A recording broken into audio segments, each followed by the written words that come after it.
there were 2 more murders 15 miles away. When police arrived, they found the telephones and electricity lines. We have a weird homicide. In a scene described by one investigator as reminiscent of a weird... Morning. Cup of murder.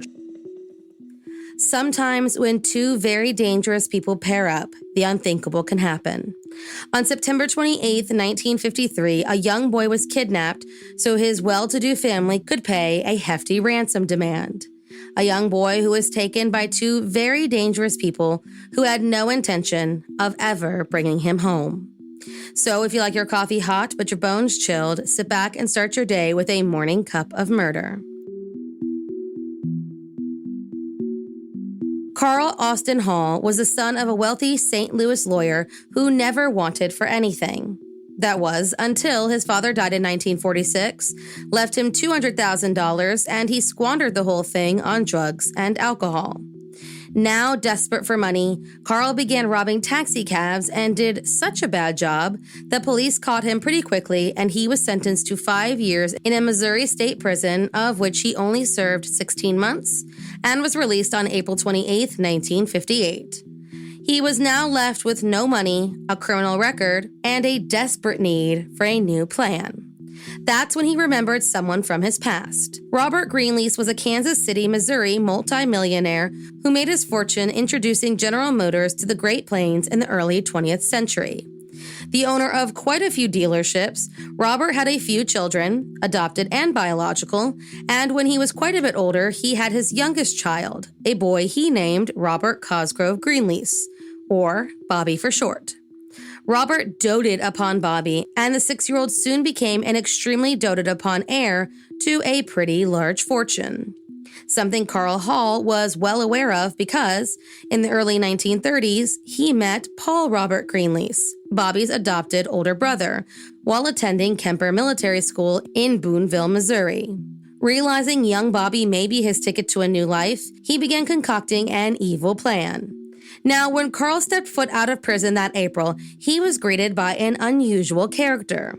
With the sun hitting his face as a free man for the first time in 16 months, Carl was caught off guard when a woman with whom he had never met embraced him and began passionately kissing him on the mouth. Upon introducing herself, Carl learned that she was 41-year-old Bonnie Brown Heddy, a gun mole who married a man named Dan Heddy, who was in prison for bank robbery when he made his escape and was shot by a sheriff before he could reach then 23-year-old Bonnie. She heard all about Carl Hall from an ex-prisoner and became obsessed with him in the way that teenage girls become obsessed with celebrities. She loved men like Carl, the bad boys behind prison walls. And with him now out and about, she decided to seize her opportunity and bring him home with her. Both driven by alcohol, Bonnie and Carl started drinking themselves into stupors, with Carl mainlining heroin as a chaser. After a few days, the pair sobered up enough for Carl to regale Bonnie with his newest plan, kidnapping Bobby Greenlease, a plan that Carl had been brewing since sitting in prison. Bonnie readily agreed, and the preparations began.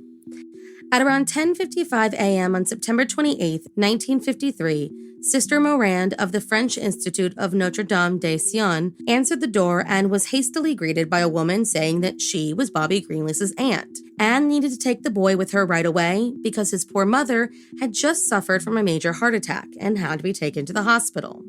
The woman was visibly upset, so Sister Morand had no reason to believe that this was anything but the truth. She went to get Bobby, telling him that there was an aunt there to pick him up, but keeping his mother's condition private, and the young boy walked to the woman without any hesitation. The pair got into a taxicab, and Sister Morand said a prayer for Bobby's mother. About 30 or so minutes later, Sister Marthana called the Greenlease home to inquire about Mrs. Greenlease's condition. She was shocked when it was Mrs. Greenlease herself who answered the phone and, upon hearing the story about Bobby's aunt, confirmed any school's worst fear. They had just sent a 6-year-old boy off with a complete stranger. Mrs. Greenlease immediately called her husband, who rushed home and, upon hearing the story, made a call to the chief of police, who then placed a call into the FBI. A few hours after the kidnapping, the Greenleases received a ransom letter demanding $600,000 in $20 and $10 bills to be placed in a duffel bag if they wanted to see Bobby alive ever again. The letter was postmarked at 6 p.m. on September 28th. A second letter, postmarked at 9:30 p.m. on September 29th, contained the Jerusalem medal worn by Bobby Greenlease, and once again demanded the $600,000. It went on to promise that Bobby was safe, but was becoming homesick. Over the course of a few days, the Greenleases would receive about 6 ransom letters and about 15 phone calls, and, desperate to get their son back, the pair paid what was, at the time, the largest ransom payment in U.S. history. All of the letters and phone calls claimed that Bobby was alive and well, but ready to come home. In reality, Carl Hall and Bonnie Hetty immediately took the young boy across the state line into Johnson County, Kansas, and shot him to death with a .38 caliber revolver. He was then buried in Bonnie's backyard in a plot that they had dug days before the kidnapping, meaning they never had any intention of bringing Bobby back alive. The final call to Bobby's parents was made on October 5th, 1953, at which point they confirmed they received the money and said they would return Bobby within 24 hours. The family waited and waited and waited. Nothing. And while they waited, Carl purchased metal suitcases to hold their newfound fortune and took a very drunk Bonnie to an apartment that he rented in St. Louis, deserted her there with just $2,000 of the ransom, and drove to bury the rest. Failing to find an appropriate place, he left the money, which he stashed in 2 newly purchased garbage cans, in a deserted clubhouse and drove back to the Coral Courts Motel where he was staying. Growing suspicious of the people living near the motel, he moved to an apartment at the Townhouse Hotel.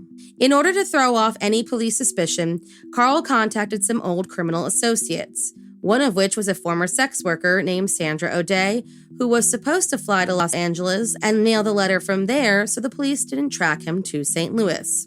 Instead, Sandra got a good look at how much money Carl had stashed away and decided to go with her own plan.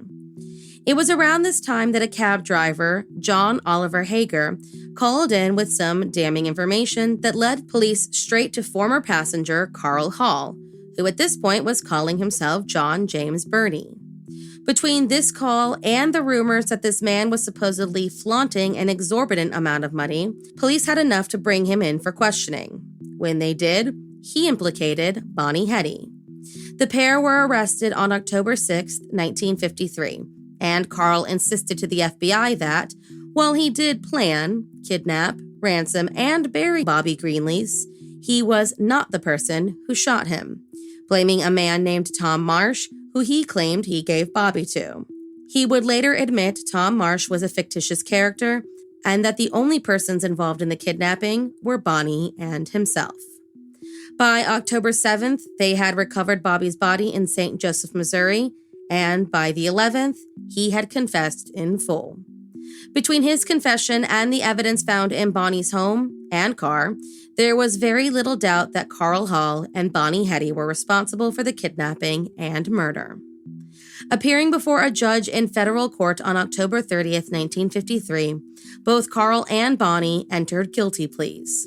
On November 19, 1953, after hearing all of the evidence against them and an hour of deliberation, both were sentenced to death for their crimes. The judge, after the verdict was read, said, "I think the verdicts fit the evidence. It is the most cold-blooded, brutal murder I have ever tried." Carl Hall and Bonnie Hetty were executed together in Missouri's gas chamber on December 18, 1953. Bonnie was one of only 2 women since 1865 to be executed by federal authorities.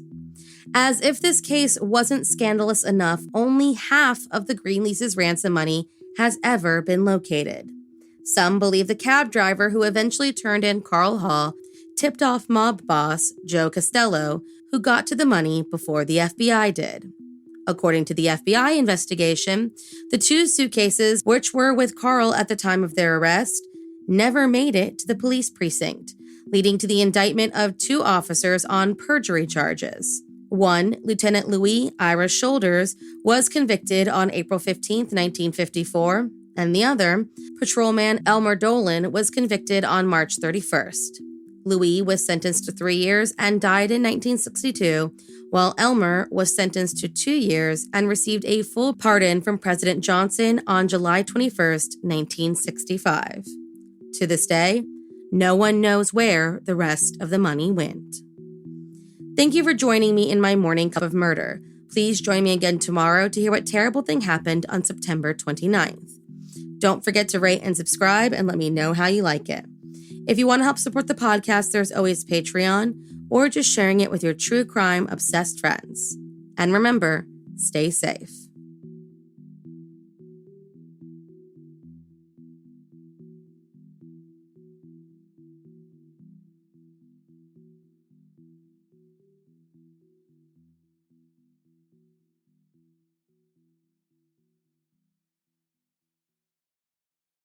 Susan, it's so great to finally be able to get together again. Oh, it sure is. And I really appreciate you picking up the bill. I'm happy to. I've got the extra cash. Since we've all been driving so much more again, I've been using Get Upside, the free gas app that pays you cash back for every gallon of gas you buy. Wait a minute. Are you saying you actually get paid cash when you buy gas with the Get Upside app? Yes, up to 25 cents a gallon. Cash back every time I buy gas. Does that actually add up to anything? Some months I make $200 to $300. Wow, that's serious extra cash. I'm downloading the free Get Upside app now. Download the free Get Upside app now in the App Store or Google Play to save up to 25 cents a gallon when you buy gas. Use promo code PHIL for a 25 cents a gallon bonus on your first tank. That's up to 50 cents a gallon on your next fill-up. You can cash out anytime to PayPal or an e-gift card for Amazon and other brands. Just download the free Get Upside app and use promo code PHIL for a 25 cents a gallon bonus on your first tank. That's code PHIL. Peacock fuels your true crime obsession with exclusive new originals like John Wayne Gacy, Devil in Disguise. He said to me, clowns can get away with murder. Dr. Death, the undoctored story. This guy's dangerous. And Epstein's shadow, Ghislaine Maxwell. She inherited Jeffrey Epstein's secrets. There was this whole other world going on. Plus the most bingeable crime series, Buried in the Backyard and Snapped. And with the Dateline 24/7 channel that's always on. Did you want her dead? You can't not obsess. Sign up now at peacocktv.com.